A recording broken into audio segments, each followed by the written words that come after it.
आहात अग्रगण्य वृत्तवाहिनी रिपब्लिकन वार्ता महाराष्ट्र। सामाजिक, राजकीय, शैक्षणिक, सांस्कृतिक, क्रीडा, आध्यात्मिक तसेच आपल्या परिसरातील घडामोडींचा आढावा घेणारी एकमेव वृत्तवाहिनी। पाहायला विसरू नका महाराष्ट्राचा बुलंद आवाज रिपब्लिकन वार्ता महाराष्ट्र। लोकशाहीचा बुलंद आवाज रिपब्लिकन वार्ता महाराष्ट्र। फुलंब्री तालुक्यात छत्रपती संभाजी महाराज महाराजस्व अभियान अंतर्गत 17 सप्टेंबर ते 2 ऑक्टोबर या कालावधीमध्ये सेवा पंधरवडा राबवण्यात येणार आहे। या पंधरवड्यामध्ये सर्व शासकीय विभागाने लोकाभिमुख आणि नाविन्यपूर्ण उपक्रमाने नागरिकांना महसूल, कृषी, आवास योजना, पाणंद रस्ते विषयक मोहीम हे उपक्रम राबवण्यात येणार आहेत। या अनुषंगाने छत्रपती संभाजीनगर जिल्हाधिकारी यांनी जिल्हाधिकारी नियोजन सभागृहामध्ये बैठकीत असे निर्देश दिले असता फुलंब्री तहसील कार्यालय येथे पैठण फुलंब्रीचे उपविभागीय अधिकारी श्रीमती नीलम बाफना यांनी संबंधित कार्यालय प्रमुख व तलाठी, ग्रामसेवक, कृषी सहाय्यक यांची आढावा बैठक घेण्यात आली। त्यामध्ये त्यांनी सदर सेवा पंधरवडा राबवण्याबाबत आवश्यक त्या सूचना केल्या। रिपब्लिकन वार्ता Maharashtra वृत्तवाहिनीसाठी Aurangabad Marathwada उपसंपादक Akbar Shah. Subscribe now and press the bell icon. Never miss an update. लोकशाहीचा बुलंद आवाज रिपब्लिकन वार्ता महाराष्ट्र। फुलंब्री तालुक्यातील वारेगाव येथील जुगार अड्ड्यावर धाड टाकत पोलिसांनी फुलंब्रीचे प्रतिष्ठित समजले जाणारे जुगारी केले गजाआड। फुलंब्री पोलीस ठाणे हद्दीतील वारेगाव येथील एका पत्र्याच्या शेडच्या बाजूला काही जुगारी झन्ना मन्ना नावाचा जुगार खेळत आहेत अशी खात्रीशीर माहिती फुलंब्री पोलिसांना गुप्त बातमीदाराने दिली असता दिनांक 10 सप्टेंबर रोजी दुपारी 4 वाजेदरम्यान पोलीस निरीक्षक संजय सहाने यांनी जुगार अड्ड्यावर रेड करण्याबाबत आदेश दिल्याने फुलंब्री पोलीस पथक 2 पंचांसह सदर ठिकाणी अचानक छापा मारला असता सदर ठिकाणी 11 जुगारी झन्ना मन्ना नावाचा जुगार खेळ खेळताना मिळून आले। या जुगारात फुलंब्री शहरातील अनेक प्रतिष्ठित समजले जाणारे नागरिक पकडले गेले। या सर्व जुगारांची पंचांसमक्ष अंगझडती घेतली असता त्यांच्या अंगझडतीतून एकूण रोख रक्कम 4,550 रुपये, 51,000 रुपये किमतीचे 8 मोबाईल फोन, 80,000 रुपये किमतीच्या 2 मोटारसायकली असा एकूण 1,35,550 रुपयांचा मुद्देमाल मिळून आल्याने सदर पंचांसमक्ष सविस्तर जप्ती पंचनामा करून पोलीस कॉन्स्टेबल जितेंद्र तमखाने यांच्या फिर्यादीवरून फुलंब्री पोलीस ठाण्यात महाराष्ट्र जुगार अधिनियम कलम 12 अनुसार गुन्हा दाखल करण्यात आला आहे। सदरील कारवाई जिल्हा ग्रामीण पोलीस अधीक्षक डॉक्टर विनयकुमार राठोड, अपर पोलीस अधीक्षक श्रीमती अन्नपूर्णा सिंह, उपविभागीय पोलीस अधिकारी श्रीमती पूजा नांगरे यांच्या मार्गदर्शनाखाली फुलंब्री पोलीस ठाण्याचे पोलीस निरीक्षक संजय सहाने, गणेश काळे, पोलीस कॉन्स्टेबल दिनेकर पांढरे, जितेंद्र तमखाने, भरत शेजूळ, जनार्दन आरखडे यांनी केली आहे। रिपब्लिकन वार्ता Maharashtra वृत्तवाहिनीसाठी Aurangabad Marathwada उपसंपादक Akbar Shah. Subscribe now and press the bell icon. Never miss an update. लोकशाहीचा बुलंद आवाज रिपब्लिकन वार्ता महाराष्ट्र। दिनांक 11 सप्टेंबर 2025 रोजी सातपूर कॉलनीतील रुद्र ऑटो गॅरेजचे किसन आंभोरे या तरुणाने मानवीयतेचा उत्तम दाखला घालत विदेशी पर्यटकांच्या वाहनास मदत केली। दुपारच्या सुमारास 12 ते 12:30च्या दरम्यान नाशिकमध्ये देवदर्शनासाठी आलेल्या विदेशी पर्यटकांची रिक्षा क्रमांक KL 07 CL 127 अचानक बंद पडली।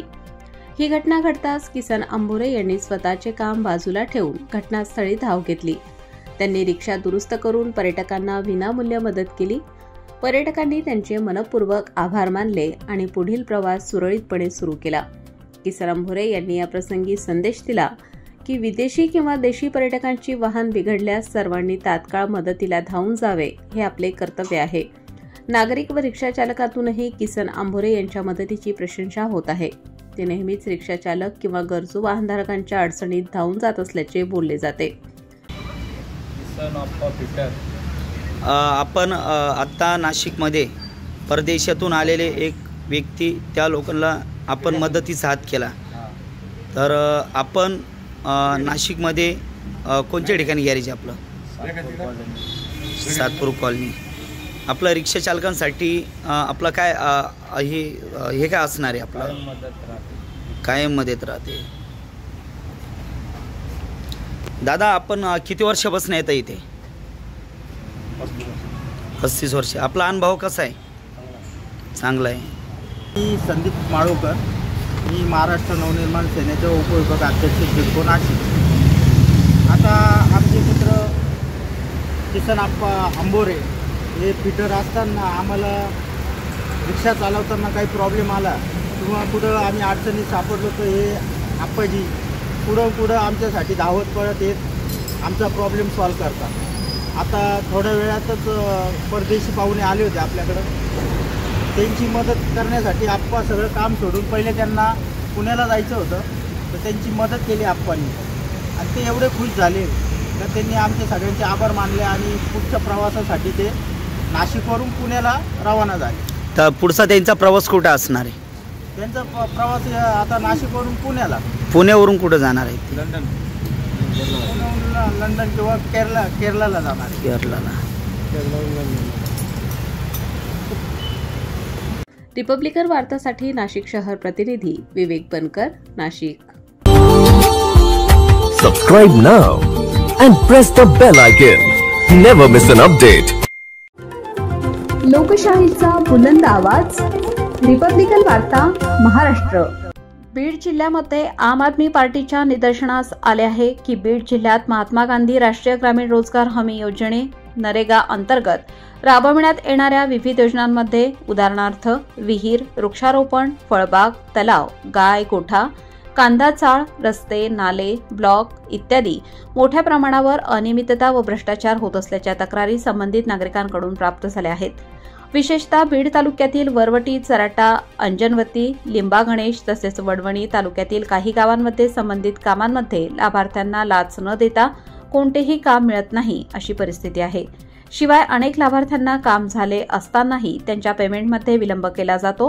एवढेच नाही तर कधी बिलही दिले जात नाही असेही निदर्शनास आले आहे.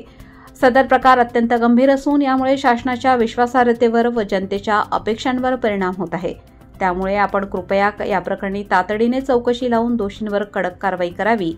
जर या तक्रारींकडे दुर्लक्ष करण्यात आले तर आम आदमी पार्टी बीड जिल्ह्यातील पीडित नागरिकांच्या वतीने आपल्या कार्यालयासमोर तीव्र जनआंदोलन छेडण्यात येईल असे निवेदन माननीय उपकार्यकारी अधिकारी जिल्हा परिषद बीड यांना आम आदमी पार्टीच्या वतीने देण्यात आले आहे. यावेळी माजी सैनिक अशोक एडे, जिल्हाध्यक्ष रफिक पठाण, अल्पसंख्याक संकेत विभाग प्रमुख शकील पठाण, सय्यद सादेक, शहराध्यक्ष कृष्णा जगताप, तालुका अध्यक्ष मिलिंद बाळणे, कैलास पालीवाल इत्यादी कार्यकर्ते मोठ्या संख्येने उपस्थित होते. आज आम आदमी पार्टीच्या वतीने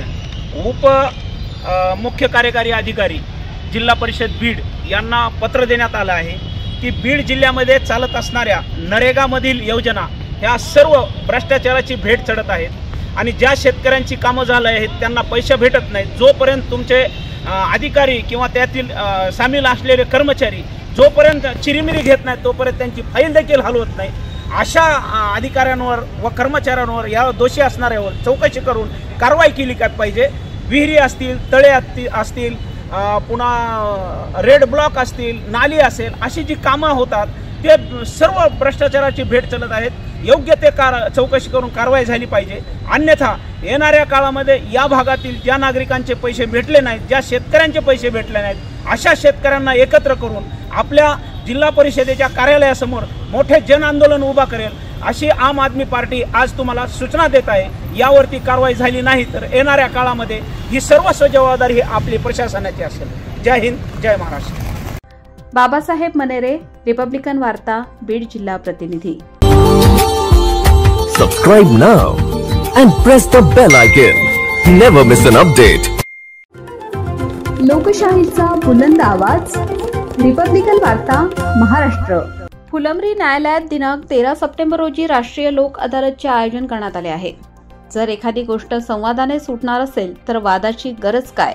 म्हणूनच फुलंब्री न्यायालयातील प्रलंबित तडजोडपात्र दिवाणी व फौजदारी प्रकरणे आपसी सामंजस्याने मिटवण्यासाठी व कायमस्वरूपी सलोखा राहावा याकरिता शनिवार दिनांक 13 सप्टेंबर रोजी फुलंब्री न्यायालयात लोक अदालतीचे आयोजन करण्यात आले आहे अशी माहिती न्यायाधीश श्रीमती डॉक्टर RS कुलकर्णी यांनी दिली. इच्छुक पक्षकारांनी त्यांच्या वेळ व पैसा वाचवून एकमेकांसोबत सलोख्याचे संबंध राखण्यासाठी त्यांची प्रकरणे तडजोडीने मिटवण्यासाठी लोक अदालतीमध्ये ठेवण्याचे आवाहन त्यांनी केले आहे. लोक न्यायालयात दिवाणी व फौजदारी स्वरूपाचे तडजोडपात्र दावे, धनादेश संबंधीची प्रकरणे, कौटुंबिक वाद प्रकरणे, मोटार अपघात, नुकसान भरपाई आदी प्रकरणे जास्तीत जास्त प्रमाणात ठेवण्यात येणार आहेत. दावापूर्व प्रकरणांमध्ये बँका, पतसंस्था, महावितरण, इंटरनेट, फोन, मोबाईल संस्था यांनी लोकन्यायालयाचा लाभ घेऊन त्यांचा ग्राहकांसोबतचा वाद ते संपुष्टात आणू शकतील, असेही न्यायाधीश श्रीमती डॉक्टर RS कुलकर्णी म्हणाल्या. रिपब्लिकन वार्ता Maharashtra वृत्तवाहिनीसाठी Aurangabad Marathwada उपसंपादक Akbar Shah. Subscribe now and press the bell icon. Never miss an update. लोकशाहीचा बुलंद आवाज, रिपब्लिकन वार्ता महाराष्ट्र. महाराष्ट्रातील बंजारा तत्सम जमातीला अनुसूचित जमातीच्या यादीत स्वतंत्रपणे समाविष्ट करण्याबाबत अखिल भारतीय बंजारा आरक्षण समिती महाराष्ट्र राज्य यांच्या वतीने जिल्हाधिकारी कार्यालयात निवेदन देण्यात आले. समितीने मांडलेल्या मागणीनुसार सेंट्रल प्रोव्हिन्स बेरार, नागपूर, मध्य प्रदेश यांच्या शिफारशी आणि हैदराबादच्या गॅझेटनुसारच अधिसूचना निर्गमित करण्यात यावी. तसेच तत्कालीन मुख्यमंत्री वसंतराव नाईक, बापट आयोग व अन्य आयोगांनी दिलेल्या अहवालांचा विचार करून संविधानाच्या अनुच्छेद 342(2) नुसार अनुसूचित जमातीतील विजा अ टक्केवारीत बंजारा तत्सम जमातींचा स्वतंत्र समावेश व्हावा, अशी मागणी करण्यात आली आहे. समाज बांधवांनी अपेक्षा व्यक्त केली आहे की राज्य शासनाने तातडीने केंद्र शासनाकडे स्पष्ट शिफारस करून प्रलंबित प्रश्न मार्गी लावावा. याप्रसंगी यावेळी कल्पना जगदीश पांडे, अरुण राठोड, सुरेश राठोड, अॅडव्होकेट कीर्ती राठोड, अॅडव्होकेट ज्ञानेश्वर राठोड, अॅडव्होकेट सुनीता चव्हाण तसेच समस्त बंजारा समाज समितीचे पदाधिकारी व कार्यकर्ते यावेळी उपस्थित होते. या ठिकाणी मी सगळ्या बंजारा समाजातर्फे निवेदन देतो सरकारला. आम्ही या ठिकाणी एकत्र याच्यासाठी जमलेलो आहोत. बंजारा समाज हा आधीपासून पूर्वीपासून प्रत्येक राज्यासाठी आणि प्रत्येक समाजासाठी कार्य करत आलेला एक समाज आहे. आणि या ठिकाणी आमची एकच मागणी आहे की आत्तापर्यंत आम्ही समाजामध्ये जे काही कार्य केलं, जे काही सहकार्य केलेले आहेत त्याबद्दल आमचं आरक्षण काही राज्यांमध्ये ST कास्टमध्ये मोडलं जातं, काही ठिकाणी SC मध्ये मोडलं जातं. आणि आम्ही पूर्वीपासूनच दलित समाज असल्यामुळे आम्ही आमच्या आरक्षणासाठी आज इथं उपस्थित झालेलो आहोत. आणि भारतीय संविधानाप्रमाणे आर्टिकल 19 प्रमाणे प्रत्येकाला राईट्स आहे आपल्या रिलिजनप्रमाणे, आणि एक आरक्षणाची मागणी करतोय या संविधानाच्या अनुच्छेदप्रमाणे.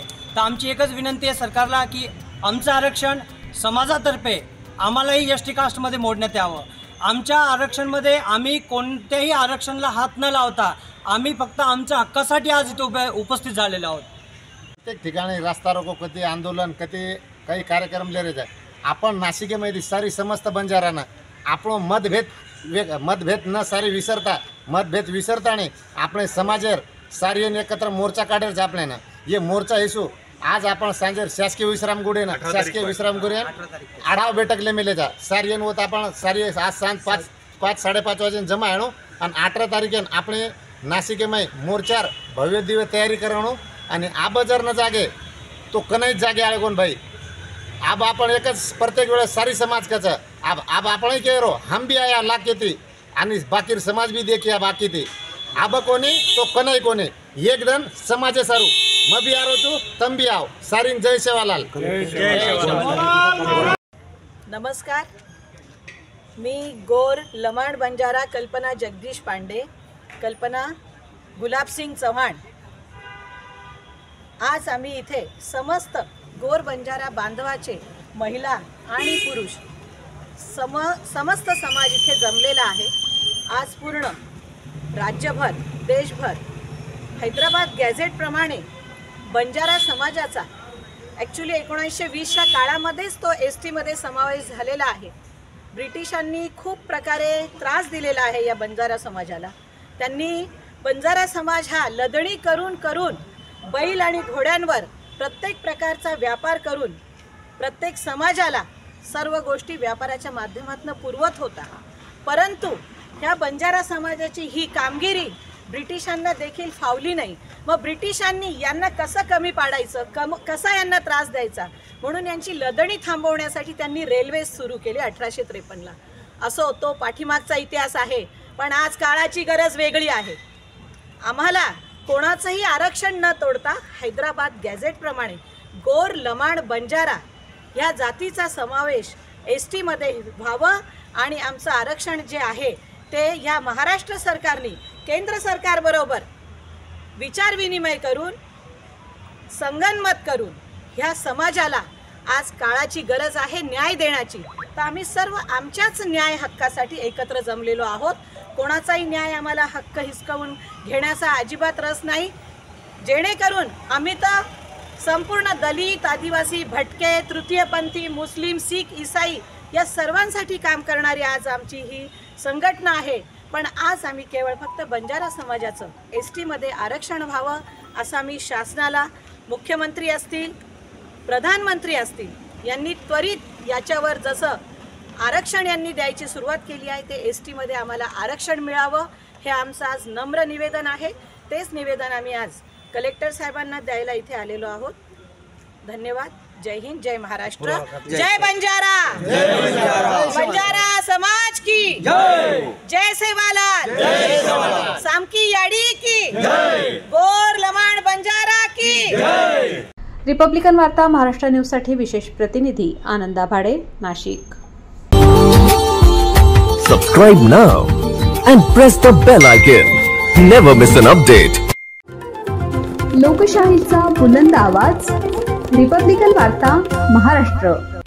वैजापूर पोलिसांची गणेश विसर्जन मिरवणुकीत 3 DJ चालकांवर कारवाई।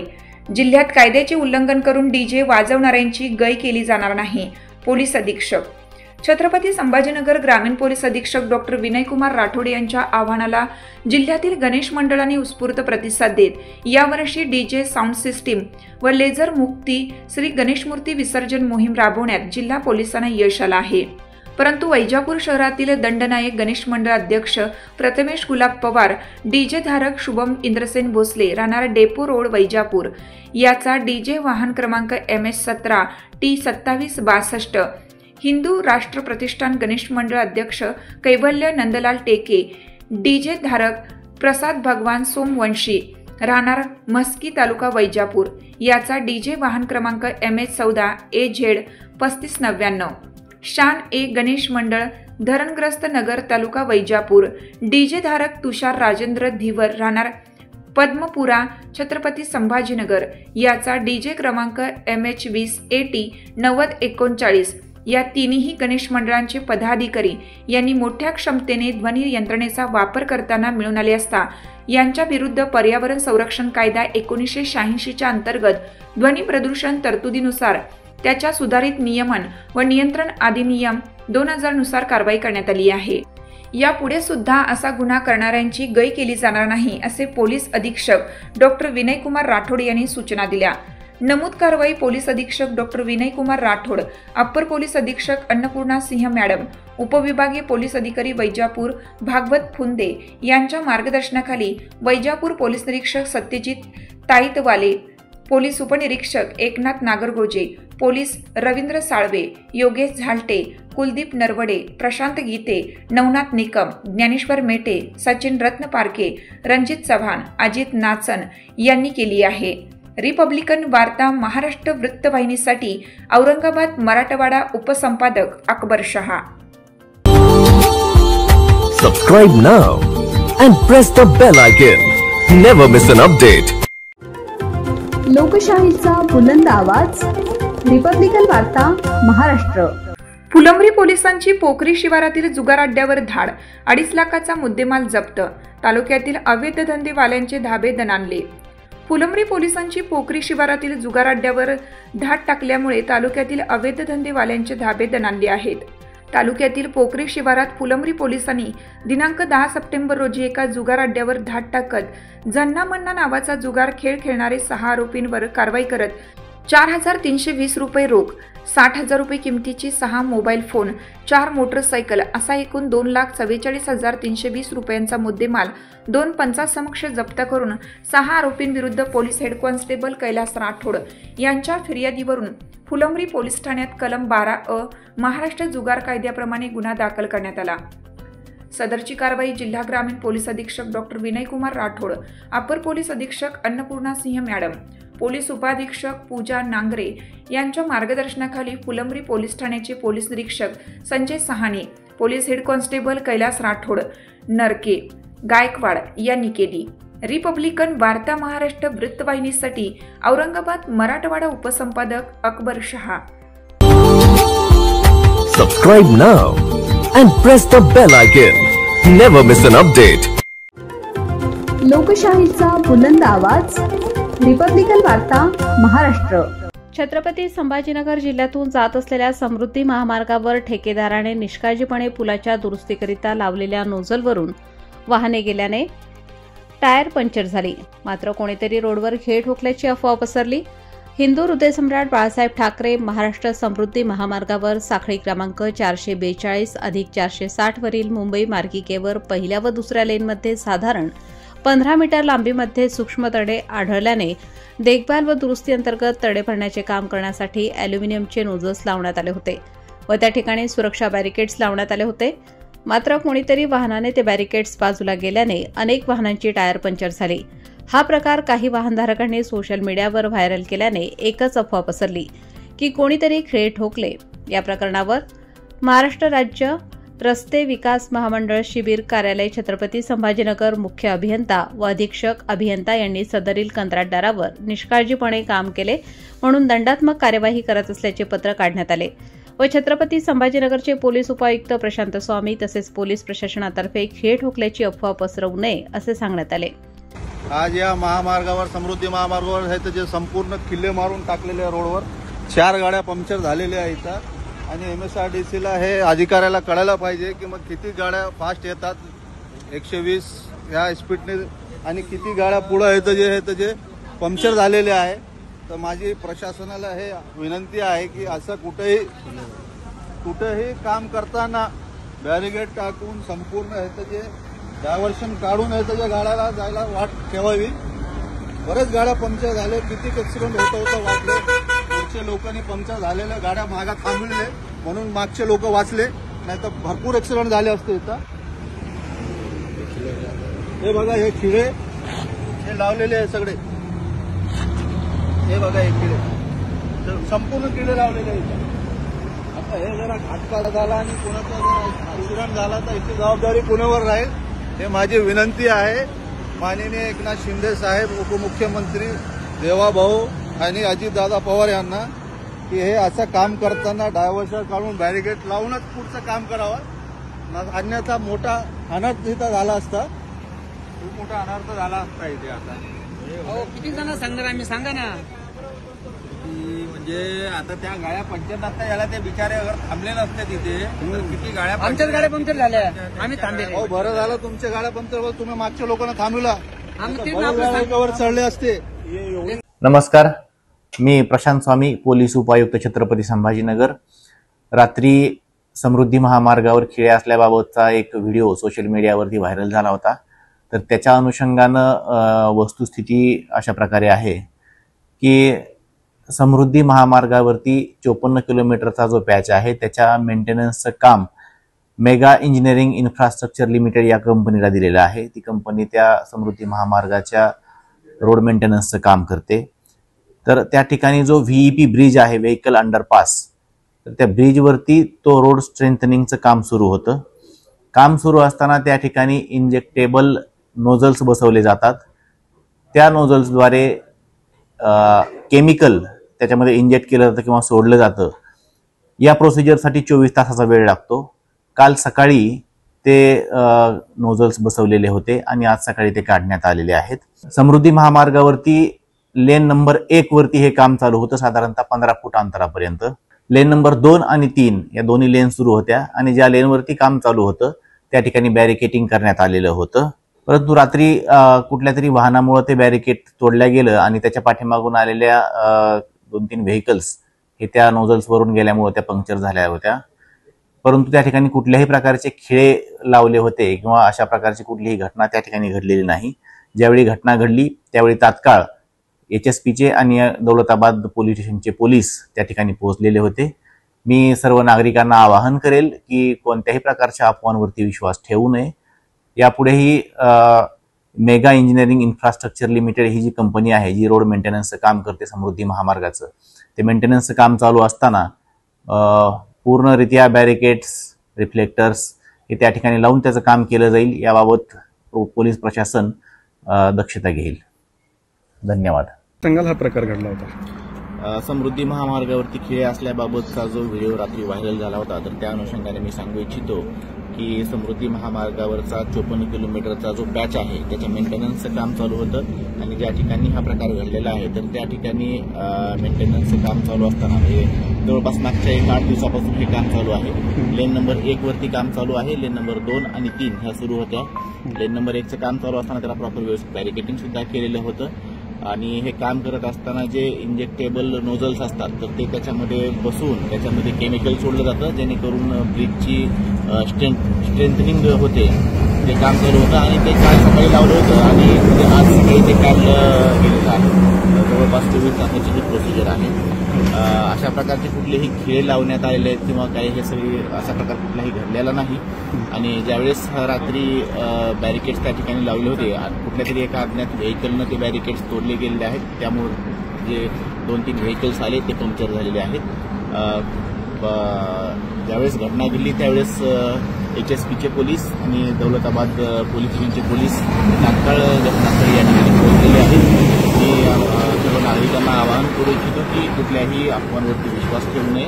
प्रशासन पूर्णरित्या दक्ष आहे.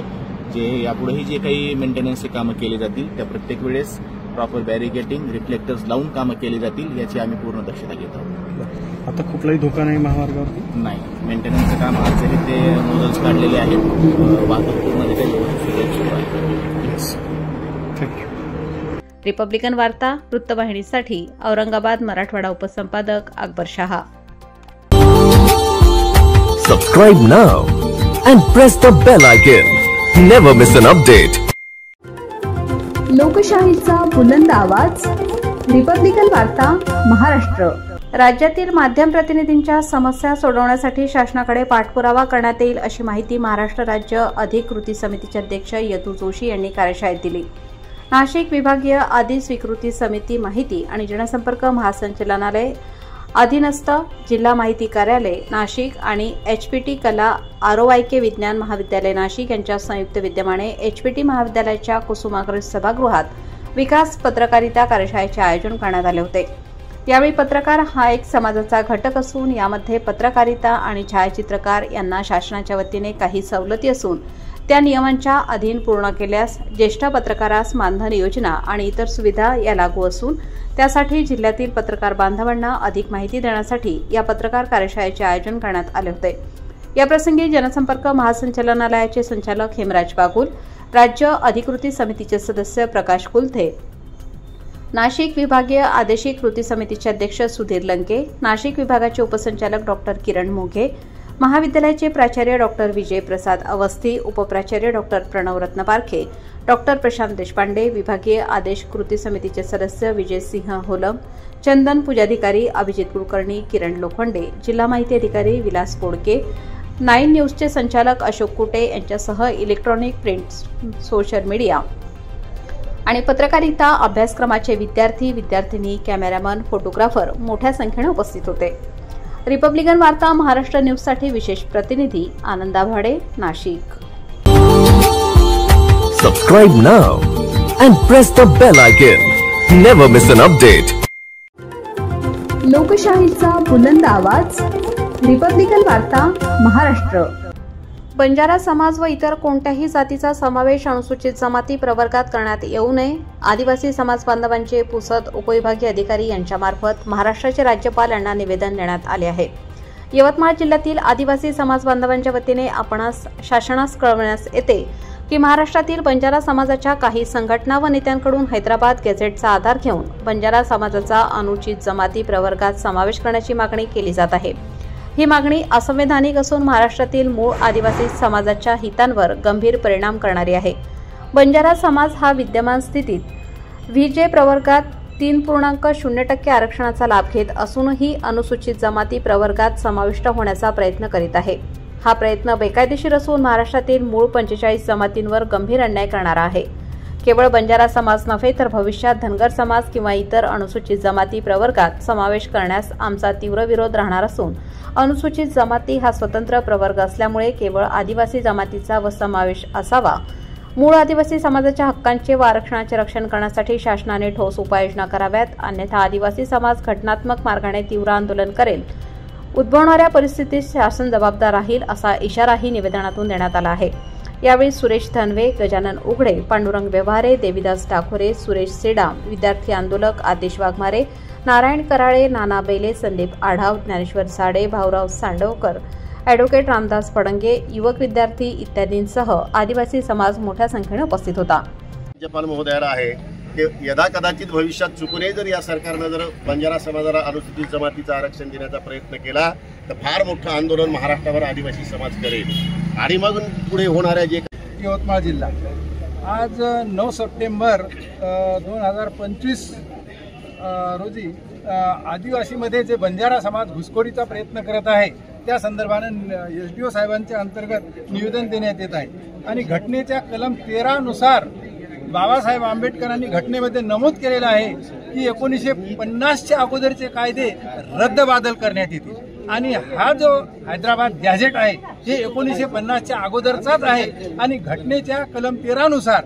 हा कायदा रद्दबादल ठरलेला आहे आणि म्हणून त्यानुसार कोणत्याही प्रकारे बंजारा किंवा कोणत्याही जमातीला आदिवासीमध्ये घेण्याचा कोणताही अधिकार संसदेला किंवा लोकसभेला देखील नाही आणि म्हणून तसं जर कोणत्याही प्रकारे बंजारा समाजाला तेही आमचे बांधव आहेत पण जर त्यांना त्या गॅझेटनुसार आदिवासी संवर्गामध्ये घेण्याचा प्रयत्न केल्यास ते बेकायदेशीर होईल आणि तरी देखील घेतल्यास पूर्ण महाराष्ट्र आणि देशभर राष्ट्रीय आदिवासी एकता परिषद, आदिवासी पॅन्थर, आदिवासीच्या सर्व संघटनांच्या मार्फत राष्ट्रीय पातळीवर आंदोलन करण्यात येईल एवढंच मी या प्रसंगी बोलतो. धन्यवाद. रिपब्लिकन वार्ता न्यूज महाराष्ट्रासाठी Vidarbha उपसंपादक Rajesh Dhole, Yavatmal. Subscribe now and press the bell icon. Never miss an update. लोकशाहीचा बुलंद आवाज, रिपब्लिकन वार्ता महाराष्ट्र. कन्नड तालुक्यातील पिशोर येथील महात्मा ज्योतिबा फुले विद्यालयात तालुका पातळीवरील खो खो स्पर्धेत तालुक्यातील 85 संघांनी सहभाग घेतला. या स्पर्धेचे उद्घाटन आमदार संजना जाधव यांच्या शुभ हस्ते करण्यात आले. यावेळी पिशोरचे सरपंच सरला डहाके, संस्थेचे अध्यक्ष करा नवले, सचिव गोकुळ पाटील, माजी सरपंच PM डहाके, पिशोर पोलीस स्टेशनचे API शिवाजी नागवे, जिल्हा परिषद सदस्य सुदाम मोकासे, संस्थेचे कादर सेठ, काका आप्पा मोकासे, बाळासाहेब मोकासे, गोपी नवले, सुनील मोकासे, मुख्याध्यापक NR नवले, कन्नड तालुका क्रीडा संयोजक गोसावी, मार्गदर्शक प्रवीण शिंदे, अविनाश काळे, उपप्राचार्य नवले मॅडम, सर्व शिक्षक व प्राध्यापक, गावातील प्रतिष्ठित नागरिक उपस्थित होते. यावेळी आमदार संजना जाधव यांनी आपल्या भाषणात विद्यार्थ्यांनी मोबाईलवर खेळ खेळण्याऐवजी मैदानावर खेळावे, जेणेकरून आपल्या खेळाच्या माध्यमातून राष्ट्रीय एकात्मता निर्माण करता येईल व खेळातील कौशल्य विकसित करून त्याचा उपयोग करण्याचा सल्ला दिला. व व्याख्याते प्राध्यापक मनोज मोकासे यांनी ज्याच्या जीवनात खेळ त्याच्या जीवनात बसेल मेळ असे सांगितले. या 2 दिवस पार पडलेल्या स्पर्धेत अंतिम सामने अतिशय अटीतटीचे झाले. विजेत्या संघांचे नेतृत्व महात्मा फुले विद्यालय यांनी मुली व मुले यांनीच प्रथम पारितोषिक पटकावले, तर न्यू हायस्कूल औराळा 14 वर्ष गटातील मुले व मुलींनी प्रथम क्रमांक पटकावला. या सर्व संघांचे जिल्हास्तरीय स्पर्धेत निवड झाली. या स्पर्धेचे उत्कृष्ट आयोजन व नियोजन प्रशांत नवले, सोन कांबळे, सुनील कोल्हे, योगेश नवले, गंभीर मोकासे, प्रशांत कोतवाकर, भावसार सर, प्राध्यापक संजय गायकवाड, क्रीडा शिक्षक गवळी, गिरी तडवी व सहकारी शिक्षक प्राध्यापक यांनी केले. तर 2 दिवस सर्व बाहेरील व संघांसोबत आलेल्या शिक्षकांना व विद्यार्थी खेळाडूंना जेवणाची व्यवस्था देखील केली होती. या स्पर्धा अतिशय पारदर्शकपणे व खेळीमेळीच्या वातावरणात पार पडल्या. विजेत्या संघांना चषकाचे वितरण व्याख्याते प्राध्यापक मनोज मोकासे, काका आप्पा मोकासे, सुनील नवले, गोपी नवले, प्रवीण शिंदे व गोस्वामी यांच्या हस्ते देण्यात आले. रिपब्लिकन वार्ता महाराष्ट्र प्रतिनिधी Milind Kumar Landge, Chhatrapati Sambhajinagar, Kannada. Subscribe now and press the bell icon. Never miss an update. लोकशाहीचा बुलंद आवाज, रिपब्लिकन वार्ता महाराष्ट्र. फुलंब्री येथे ईद ए मिलादुन्नबी निमित्त भव्य रक्तदान शिबिर व कर्करोग तपासणी शिबिर तसेच विविध रोगांविषयी जनजागृती व मोफत आरोग्य शिबिराचे आयोजन करण्यात आले होते. प्रेषित मोहम्मद पैगंबर यांचा जन्मदिन म्हणजेच ईद ए मिलादुन्नबी निमित्त शिवसेना अल्पसंख्याक शहराध्यक्ष तथा युवा सेना शहर प्रमुख फरहान मनसूर शहा यांनी शहरातील सलीम कॉलनी येथे भव्य रक्तदान शिबिर व विविध रोगांविषयी जनजागृती शिबिराचे आयोजन करण्यात आले होते. तसेच कर्करोग जनजागृती व तपासणी, त्वचारोग तपासणी, डोळे तपासणी, जनरल चेकअपचे आयोजन करण्यात आले होते। या शिबिराच्या ठिकाणी छत्रपती संभाजीनगर शासकीय कर्करोग रुग्णालयाचे विशेष कार्य अधिकारी डॉक्टर अरविंद गायकवाड यांच्या आदेशानुसार दिनांक 9 सप्टेंबर मंगळवार रोजी सकाळी 9 वाजेपासून कर्करोग प्रतिबंधक विभागाचे doctor Suyash Diggikar, doctor Supriya Sanabhoi, doctor Boni Chandy, doctor Alisha Nikam, doctor Abhaysingh More, माज्जोफ्यूज आयो, डॉक्टर सांड्रा, समाजसेवक अधीक्षक बालाजी देशमुख, वैद्यकीय शिबिर समन्वयक माज्जोफ्यूज आयो, परिचारक मुत्सर सय्यद, वाहन चालक शैलेंद्र शेळके, किरणोपचार विभाग सचिन ढगे, चतुर्थ श्रेणी कर्मचारी संतोष दांडगे व इतर यांनी कार्य केले। तर शिबिराचे उद्घाटन डॉक्टर खाडीलकर यांनी केले। या ठिकाणी मनसूर शहा, जाकीर चिश्ती, इम्रान खान, अन्सार शहा, निसार पटेल, जाकीर पटेल, जावेद शहा, मस्तान शहा, पाशू शहा, अमान अत्तार, सलीम अत्तार, शाहनवाज अब्रार खान, बब्बू पटेल, सद्दाम शेख, शेख हारून, रियाज शहा, कलीम शेख, तौफिक खान व इतर हजर होते। कार्यक्रमाचे सूत्रसंचालन नरेंद्र सिमंते यांनी केले। रिपब्लिकन वार्ता Maharashtra वृत्तवाहिनीसाठी Aurangabad Marathwada उपसंपादक Akbar Shah. Subscribe now and press the bell icon. Never miss an update. लोकशाहीचा बुलंद आवाज, रिपब्लिकन वार्ता महाराष्ट्र। नाशिकच्या नांदगाव तालुक्यातील बोलठाणा येथे ग्रामपंचायत कार्यालयाच्या बांधकामावरून निर्माण झालेला पेच अधिकच चिघळला असून ग्रामस्थांचे बेमुदत उपोषण दुसऱ्या दिवशीही कायम आहे। ग्रामपंचायतचे सत्ताधारी व विरोधक हे दोन्ही गट शिवसेनेचेच असल्याने गटबाजी तीव्र झाली आहे। ग्रामस्थांच्या मागणीनुसार ग्रामपंचायत कार्यालयाचे बांधकाम तळमजल्यावर व्हावे, जेणेकरून वृद्ध, अपंग व महिलांची गैरसोय होणार नाही, असे निवेदन ग्रामपंचायत अधिकारी RM मगर यांना देण्यात आले। मात्र ठरल्याप्रमाणेच बांधकाम होईल असे स्पष्ट करण्यात आले। दरम्यान 8 सप्टेंबर रोजी सकाळपासून माजी ग्रामपंचायत सदस्य मनोज रिंढे यांनी अन्नत्याग आमरण उपोषण सुरू केले असून त्यांना माजी सभापती राजेंद्र नहार, भाजपाचे चांगदेव बाळू वाघ, सुभाष नहार, गोकुळ कोठारी, अमित नहार, ईश्वर रिंढे, अनिल नवले, बाळासाहेब व्यवहारे यांच्यासह ग्रामस्थांचा पाठिंबा लाभला आहे। नांदगाव पंचायत समितीचे गटविकास अधिकारी यांनी उपोषणस्थळी भेट देऊन उपोषण मागे घेण्याचे आवाहन केले, परंतु जोपर्यंत बांधकाम तळमजल्यावर होत नाही आणि सुरू असलेले काम थांबत नाही तोपर्यंत मी उपोषण सोडणार नाही, गरज पडली तर मरण पत्करेन, असा निर्धार मनोज रिंढे यांनी व्यक्त केला। प्रशासकीय वर्गाकडून याबाबत कोणतीही ठोस भूमिका मांडली गेली नाही। ग्रामपंचायत अधिकारी व गटविकास अधिकाऱ्यांनी प्रतिक्रिया देण्यास टाळाटाळ केली, त्यामुळे या कामात काही गौडबंगाल असल्याचा संशय ग्रामस्थ व्यक्त करत आहेत। या वादग्रस्त प्रकरणाचा शेवट काय होतो याकडे सर्वांचे लक्ष लागले आहे। आपलं नाव काय? अमित राजेंद्र नहार। उपोषण करते कोण आहे? मनोज श्रीराम रिंढे। आपली प्रमुख मागणी म्हणजे कोणची आहे? आमची मागणी प्रमुख एकच आहे, ग्रामपंचायतचं जे कार्यालय आहे ते खाली झालं पाहिजे, हे जमीन लेवल झालं पाहिजे, सर्वसाधारण लोकांना तिथे सुलभ एंट्री झाली पाहिजे। आता त्याच्यात मी तुम्हाला एक विषय असा देतो, मला जी माहिती मिळाली या ग्रामसभा माझ्याकडची तुमची ग्रामसभेची नोटीस आलेली माझ्याकडे, याच्यावर ग्रामसभा झालेली आहे, मिटिंग पण झालेली आहे, त्यांचे प्रस्ताव नाशिकला गेलेले आहे, जिल्हा परिषदला प्लॅन पण त्याच्यानुसार झालेला आहे। याच्याबद्दल तुमचं काय मत आहे? ग्रामसभेच्या ठराव करताना ग्रामपंचायत पाडायच्या अगोदर जर तो विषय पत्रिकेवर जर ठराव घेतला असता तर तिथं काहीतरी चर्चा झाली असती। तो परस्पर कागदावर लिहिलेला ठराव आहे आणि कागदावर लिहिलेला ठराव हे कागद जेव्हा इकडून तिकडे फिरतात, बोलठाणून नाशिकला गेले असतील, मुंबईला गेले असतील, कळाला तर पाहिजे ना ग्रामस्थांना हे कागद गेलेले काय ठराव झाले। म्हणजे याचा अर्थ जो ठराव झाला आणि मासिक सभा जी झाली ती बोगस झालेली, 100% बोगस झाली, फक्त कागदोपत्री दाखवली, तुम्हाला लोकांना काही माहित नाही। म्हणजे तुम्हाला मासिक सभेमध्ये अशी परिस्थिती आहे, सर्वसाधारण पब्लिकला तर इंटरेस्ट नसते, तिथे फक्त ग्रामपंचायतचे सदस्यांचंही असं म्हणणं आहे तर त्यांना अंधारात ठेवून त्यांना चुकीची माहिती देऊन तत्कालीन ग्रामसेवक असतील, सरपंच असतील, कोणी पदाधिकारी असतील, त्यांनी चुकीची माहिती देऊन ते ठराव त्यांच्या सह्या घेऊन टाकलेलं आहे। बरं, आता विषय असा आहे, तुमची जी आता मागणी आहे या मागणी संदर्भात तुम्ही व्हिडिओ वगैरे कोणी तुम्ही आलते का भेट द्यायला? कोणी आलतं का? आमच्याकडे आतापर्यंत व्हिडिओ साहेब येऊन गेले, ग्रामसेवक येऊन गेले, त्यांचं काय मत झालं?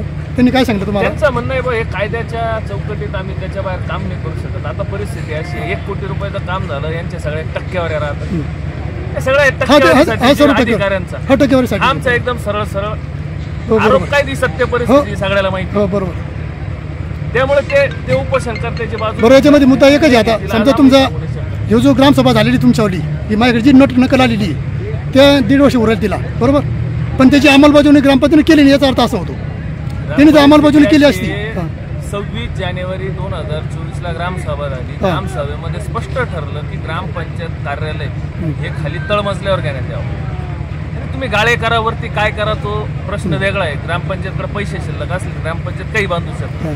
दुसरा विषय, त्यानंतर फेब्रुवारी महिन्यामध्ये ग्रामपंचायत सरपंच, ग्रामसेवक, तत्कालीनची बॉडी असेल ते थोडक्यामध्ये गावाचा अपमानच केलेला आहे ना. जर ग्रामसभा झालेली आहे, 26 जानेवारीला ग्रामसभा होते आणि तुम्ही फेब्रुवारीमध्ये त्याला कार्यारंभ आदेश देता, म्हणजे ग्रामसभेला आलेल्या नागरिकांना खेराची टोपली झाली ती एक प्रकारची. आपलं नाव काय भाऊ? गोकुळ कोठारी. आमचं एकच म्हणणं आहे, सर्व ग्रामस्थांना 2022मध्ये त्यांनी अंधारात ठेवून आयांनी टेंडर नोटीस काढून परवानग्या घेऊन हा काम चालू केलेलं आहे. ग्रामस्थांना काही याची कल्पना नव्हती. 2022मध्ये फक्त ठराव असा झाला ती निर्लेखित करायची.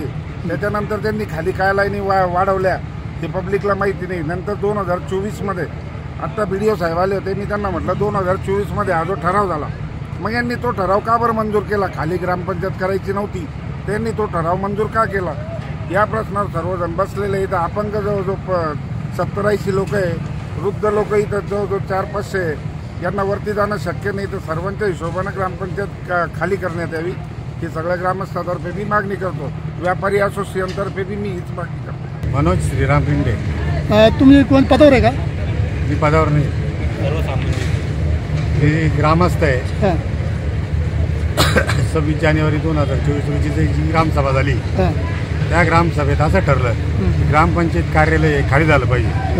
हो, आणि ते गाळे जर बांधायचे असतील तर तुम्ही वरती बांधा आणि अजून कुणीकडे बांधा. आम्हाला ग्रामस्थांना त्याच्याशी काही एक घेणं देणं नाही. मी ग्रामपंचायत कार्यालय खाली व्हावं म्हणून उपोषणाला बसलेले आहे. जोपर्यंत ग्रामपंचायत कार्यालय खाली मंजुरी होत नाही तोपर्यंत मी उठणार नाही. मेल हो तरी चालेल. रिपब्लिकन वार्ता महाराष्ट्र न्यूजसाठी नांदगाव प्रतिनिधी Muktaram Bagul, Nashik. Subscribe now and press the bell icon. Never miss an update. लोकशाहीचा बुलंद आवाज, रिपब्लिकन वार्ता महाराष्ट्र. परभणीच्या जिंतूर शहरात एसटी आरक्षणाच्या मागणीसाठी सुरू असलेला बंजारा समाजाचा लढा 6व्या दिवशी नवे वळण घेत संपुष्टात आला. स्वर्गीय वसंतराव नाईक पुतळा परिसरात 5 सप्टेंबरपासून आमरण उपोषणास बसलेले विनोद आडे यांनी अखेर 6 दिवसांनी उपोषण सोडले. मात्र शेवटच्या दिवशी समाजाचा संताप उफाळून आला आणि 4 तास महामार्ग ठप्प करणारे रास्ता रोको आंदोलन पेटले. या आंदोलनाचे नेतृत्व सखल बंजारा आरक्षण समिती जिंतूर यांनी केले. गेल्या 6 दिवसांपासून समितीचे पदाधिकारी व कार्यकर्ते उपोषणकर्त्यांना साथ देत होते.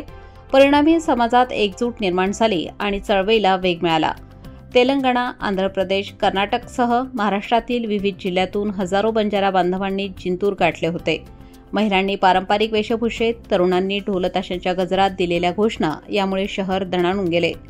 गोर सेनेचे राष्ट्रीय अध्यक्ष संदेश चव्हाण, माजी खासदार अॅडव्होकेट हरिभाऊ राठोड, समाज नेते आत्माराम जाधव, महंत निरू महाराज आदी मान्यवरांनी हजेरी लावून आंदोलनाला बळ दिले.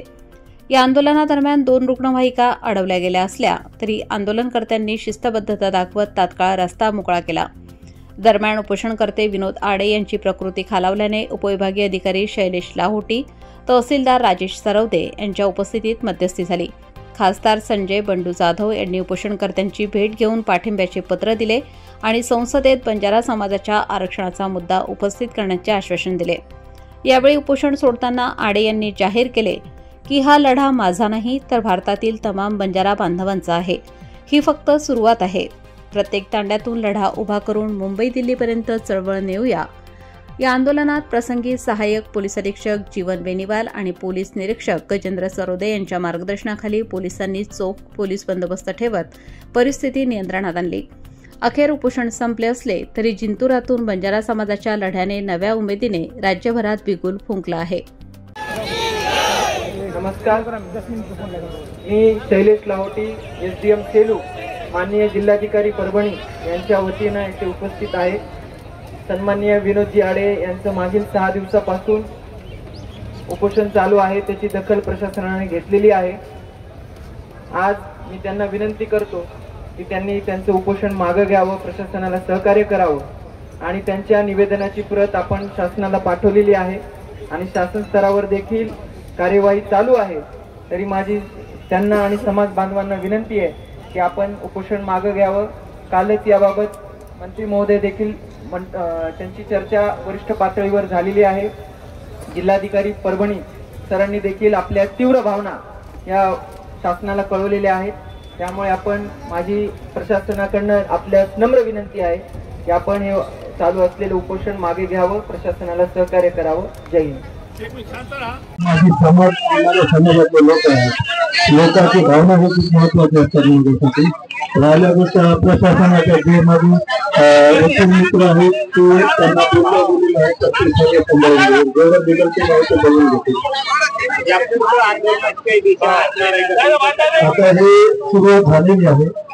आता हे फक्त एक पायरी आम्ही चढलेलो आहे। आता फक्त आता पायऱ्याला चढवण्याचे काम होते।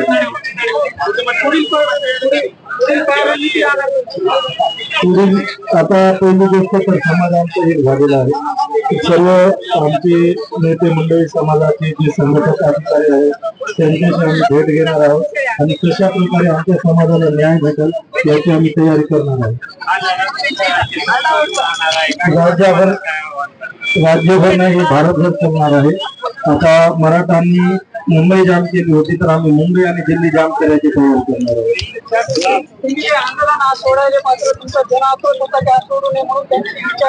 सॉरी बोल सर, त्यांनी जनतेचं असं म्हणणं होतं की आज तुम्ही आंदोलन सोडून मुख्यमंत्री किंवा त्याचा प्रतिनिधी यायला पाहिजे।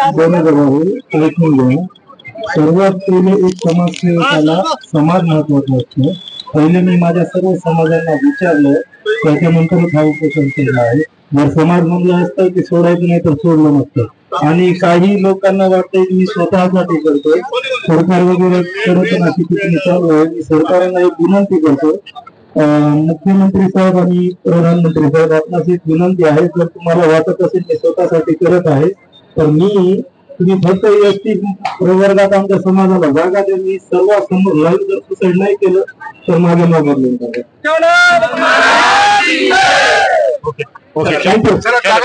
भेट दिली होती आणि या ठिकाणचं उपोषण देखील संपलेलं आहे। तुमच्या मागण्या आता जिंतूर येथे विनोद आडेचं जे उपोषण होतं ते यशस्वी झालेलं आहे आणि आज आमच्या रिक्वेस्टमुळे त्यांनी लिंबू सरबत घेतलेलं आहे। त्यांना 6 दिवस त्याने उपोष केलेला आहे। परंतु हा महाराष्ट्रात ही सुरुवात केलेली आहे विनोद आडे। यानंतर असे कितीतरी प्रत्येक जिल्ह्यामध्ये महाराष्ट्रात होईल आणि त्याच्यानंतर आम्ही मुंबईला धडक देऊ। आम्ही जरांगे पाटलाच्या निमित्ताने हा जो प्रश्न उपस्थित झालेला आहे आजचा नाही, जेव्हा राज्याची पुनर्निर्मिती झाली तेव्हापासून त्यामध्ये कायद्यामध्ये असं होतं की ते जे 5 जिल्हे होते त्यावेळेचे आता मराठवाडा म्हणतो आपण त्यांना कायद्याने मी म्हणतो केवळ हैदराबाद कॅन्डिडेट नाही तर कायद्याने त्यांना या ठिकाणी आरक्षण एसटी तर मिळालं पाहिजे। त्यानंतर आमच्या विदर्भात सुद्धा हे आरक्षणाचा पूर्ण महाराष्ट्रामध्ये घर हे मिळणार आहे। कारण त्यावेळेस मध्य प्रांतामध्ये जे आपले सगळे जिल्हे होते म्हणजे मुंबईमध्ये आले। आज मी मुंबईपासून निघालो तर मी सगळीकडे बोर्ड मोठे मोठे होल्डिंग लागलेले आहेत आणि माननीय मुख्यमंत्री नतमस्तक झालेले आहेत शिवाजी महाराज, छत्रपती शिवाजी महाराजांच्या समोर। मला असं वाटलं, थोडं माझ्या लक्षात आलं की शाहू छत्रपती आणि फुले आणि बाबासाहेब आंबेडकरांच्या फोटो समोर जर ते नतमस्तक झाले असते तर खऱ्या अर्थाने ते सामाजिक आरक्षणाचे पुरस्कर्ते ठरले असते। केवळ मराठाला आरक्षण दिलंय परंतु तायवान्याने त्यांना फसवलंय। एक कुणबी सोडून 485 जाती भटके विमुक्त 12 बलुतेदार ओबीसी त्यांच्या विरोधात जाणार आहे आणि निवडणुकीमध्ये त्यांना भाजपला हे भोगावं लागणार।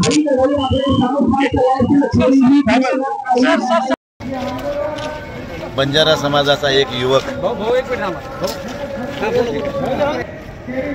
बघा, बंजारा समाजाचा एक युवक विनोद आडे नावाचा जिंतूर तालुक्यातल्या मालेगावचा रहिवासी आहे। समाजाला एसटीमधून आरक्षण मिळावं या मुख्य मागणीसाठी तो गेल्या 6 दिवसापासून आमरण उपोषणाला बसलेला आहे। वास्तविक सरकारनं आणखी कुठलीही याच्यामध्ये दखल घेतलेली नाही। जसं मराठा समाजाला हैदराबाद गॅजेटमधून आरक्षण दिले त्याच स्वरूपाचं आरक्षण आम्हाला हैदराबाद गॅजेटमधूनच मिळावं अशी बंजारा समाजाची मागणी आहे. कारण बंजारा समाजाला हैदराबाद इस्टेटमध्ये एसटीमध्ये आरक्षण आहे आणि आपल्या इकडं ओबीसीमध्ये आहे, व्हीजेंटीमध्ये आहे. त्यामुळे ह्यामध्ये मोठा फरक आहे. तर त्यांची मागणी, मुख्य मागणी अशी आहे की बाबा आम्ही पूर्वी हैदराबादमध्ये होतो, निजामकालीन आपला मराठवाडा हा निजामकालीन राजवटीमध्ये आपण हैदराबादमध्ये होतो, म्हणून त्या भागातल्या नागरिकांना ज्या सवलती मिळतात त्या सवलती आम्हालासुद्धा मिळाव्या अशा स्वरूपाची मुख्य मागणी घेऊन विनोद आडे या ठिकाणी समाजाचा आज एक नेतृत्व करतोय. निश्चितच त्याचं अभिनंदन करावं तेवढं कमी आहे आणि समाज बांधवसुद्धा सगळा एकवटलेला आहे. आणि गॅजेटप्रमाणे जर द्यायचं असेल तिथं, जर गॅजेटप्रमाणे जर तिथं तसा उल्लेख असेल तर समाजाला द्यायला कुठलीही अडचण असायचं सरकारला काही कारण नाही. फक्त सरकार काय भूमिका घेते हे महत्त्वाचं आहे. आता धनगर समाजाचा आरक्षणाचा आणखीन विषय हाताळीत नाही, कारण त्यांचं धनगर आणि धनगड अख्ख्या देशामध्ये धनगर समाज हा एसटीमध्ये आहे, पण महाराष्ट्रामध्ये तो व्हीजेंटीमध्येच आहे मला वाटतं. तर अशा स्वरूपाचं हे जे चालू आहे ते जरा सरकार पळकाडूपणाचं धोरण स्वीकारते का काय असं कधी कधी वाटते. पण आता बंजारा समाजाची मागणी आता ही रिसेंट आलेली आहे, त्यामुळे इथून भविष्यात पुढे काय काय त्यामध्ये प्रतिक्रिया येतील बघू. पण सरकारनं ह्याच्यामध्ये सामंजस्यानं लवकर त्या मुलाला या ठिकाणी उपोषणापासून उठवावं. त्याला काही लेखी आश्वासन देता येते, काय देता येते, समाजातल्या काही प्रमुख लोकांना बोलवून त्याला बोलवून काहीतरी मार्ग लवकरात लवकर काढावं. कारण शेवटी एवढं गरमीचे दिवस आहेत आणि 6 दिवसापासून हा एक युवक आपल्या प्राणांची ही झुंज करतो समाजासाठी, ही त्याची कौतुकास्पद जरी असली तरी सरकारसाठी ही लाजिरवाणी गोष्ट आहे. म्हणून सरकारनं लवकर ह्याचं उपोषण संपुष्टात आणावं आणि त्यांच्या मागण्याकडं लक्ष द्यावं. सरकारची उदासीनता म्हणता येईल. ते सरकार बघायला तयार नाही. अरे पालकमंत्री तरी आलत्या का नाही जिल्ह्याचे? त्या बी नाही. तरी पालकमंत्री कमीत कमी मतदारसंघातल्या आपला समाज या ठिकाणी एकवटला आहे, आपल्याला समाजानं भरपूर मदत केली आहे, येऊन भेटायला तर काय हरकत आहे का? ठीक आहे, सरकार काय निर्णय घ्यायचे घेईल तुम्ही ठरवा, पण तो एक लोकप्रतिनिधी ह्या नात्यानं ह्या विभागाचं नेतृत्व करत असताना येऊन त्याला भेटून त्याच्या काय समस्या आहे ते समजून घेणं ही त्याची नैतिक जबाबदारी आहे, ती त्यांनी घ्यावी असं मला वाटतंय. म्हणून मी या ठिकाणी एवढंच म्हणेन की समाज बांधव ज्या मागणीसाठी या ठिकाणी बसलेत त्यांचा जर हैदराबाद गॅजेटमध्ये तशा स्वरूपाचा उल्लेख असेल आणि सरकारने त्यांच्या मागणीची पूर्तता करावी. मी हा विषय लोकसभेत सुद्धा मागून करणार आहे. येणाऱ्या हिवाळी अधिवेशनामध्ये परभणी जिल्ह्याचा खासदार म्हणून मी लोकसभेमध्ये ही भूमिका मांडणार. रिपब्लिकन वार्ता वृत्त संकलन विभाग Parbhani. Subscribe now and press the bell icon. Never miss an update. लोकशाहीचा बुलंद आवाज रिपब्लिकन वार्ता महाराष्ट्र. आगामी नाशिक महापालिका निवडणुकीसंदर्भात आरक्षण प्रक्रियेवर आज हरकती नोंदवण्यात आल्या. माजी नगरसेवक प्रकाश लोंढे यांनी या हरकती नाशिक महानगरपालिकेत सादर केल्या असून राज्य निवडणूक आयोगाने त्यांचे म्हणणे ऐकून घेतले आहे.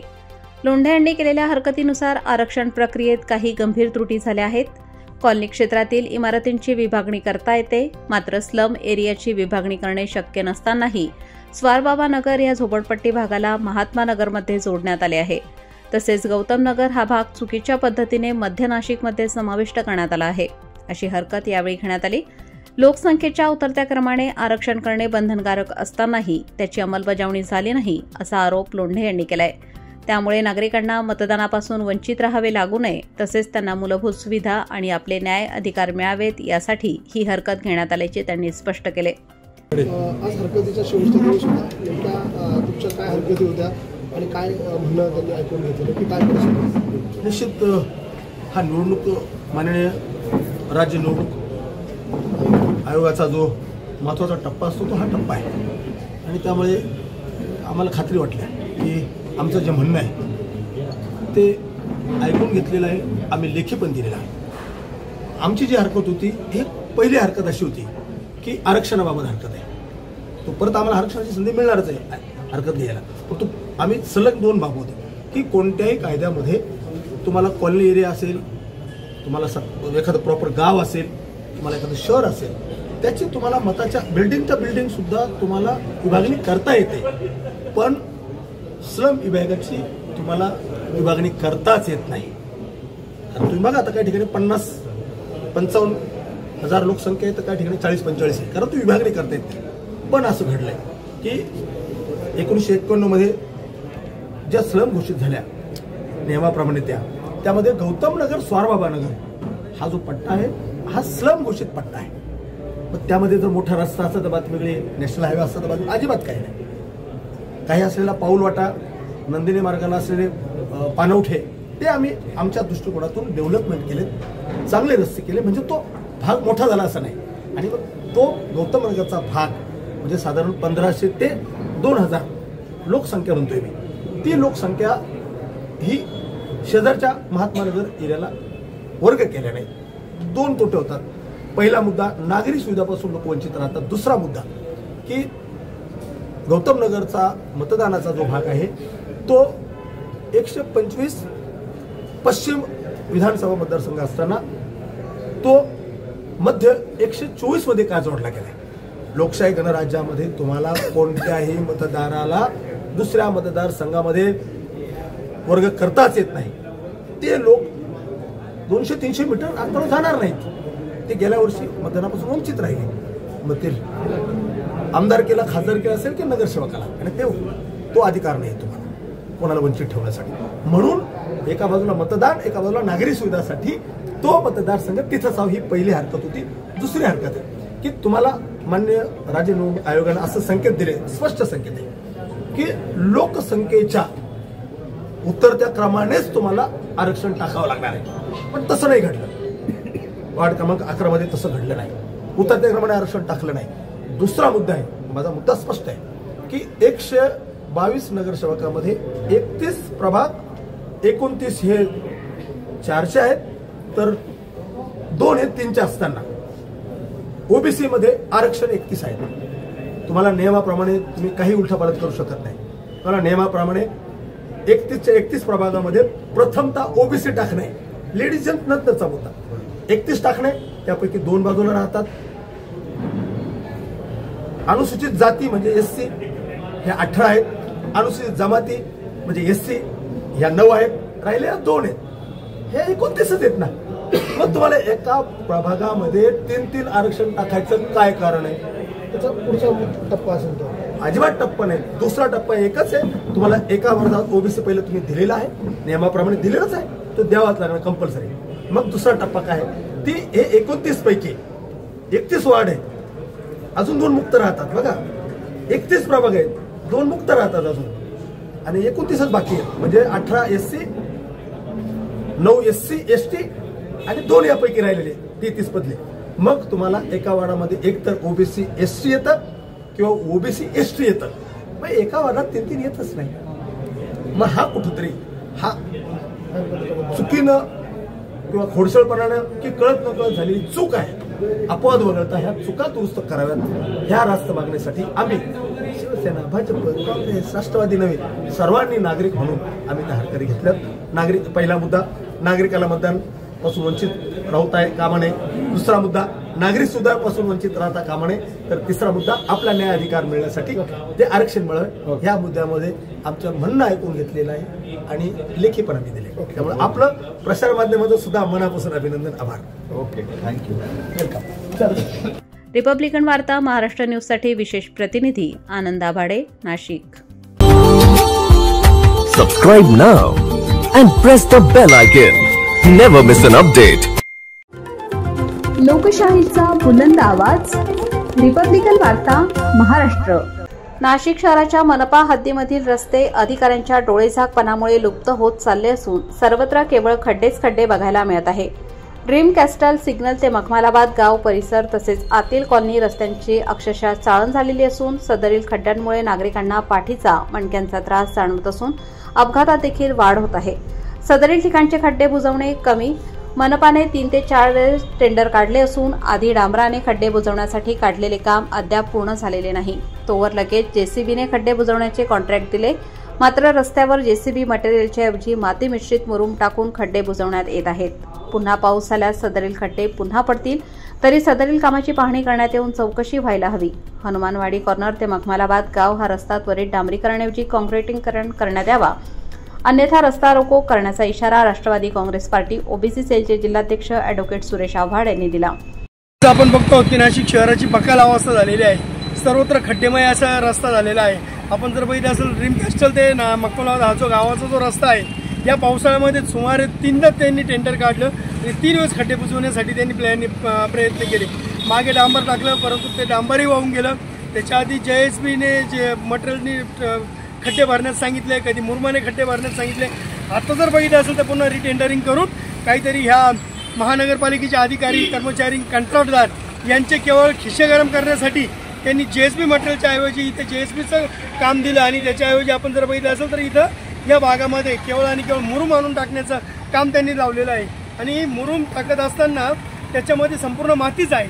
आपण जर बघितलं तर एक जोरात पाऊस जर झाला तर संपूर्ण माती वाहून जायला पूर्ण खडेवरती येईल. आणि इथे देखील आपण जर बघितलं तर आजूबाजूला चारी मारण्यात आलेली आहे आणि हे चारीमध्ये जर एखादं पडलं किंवा पाणी साचलं तर मोठा अपघात होण्याची शक्यता आहे. त्यामुळे माझी नाशिक महानगरपालिकेकडे वारंवार मागणी आहे की हा रस्ता लवकरात लवकर करण्यात यावा. जो कुंभमेळ्यामध्ये जो रस्ता धरलेला आहे, हा कुंभमेळ्यामध्ये धरलेला रस्ता लवकरात लवकर कॉन्क्रिटीकरण झाला पाहिजे. डांबरीकरण नको, तर आमची मागणी ती कॉन्क्रिटीकरणाची राहिलेली आहे आणि हा रस्ता लवकरात लवकर सुरू करण्यात यावा. याचं जे आता काम करतात हे काम निकृष्ट दर्जाचं आहे. याची शहर अभियंता आणि जे महानगरपालिकेचे आयुक्त आहेत त्यांनी लवकरात लवकर याची चौकशी करावी आणि यांचा हे खड्डे तत्काळ लवकरात लवकर भरण्यात यावे, नाहीतर आम्ही इथं उभे राहून आंदोलन करण्याचा इशारा आम्ही देत आहोत. रिपब्लिकन वार्ता महाराष्ट्र न्यूजसाठी विशेष प्रतिनिधी आनंद Dabhade, Nashik. Subscribe now and press the bell icon. Never miss an update.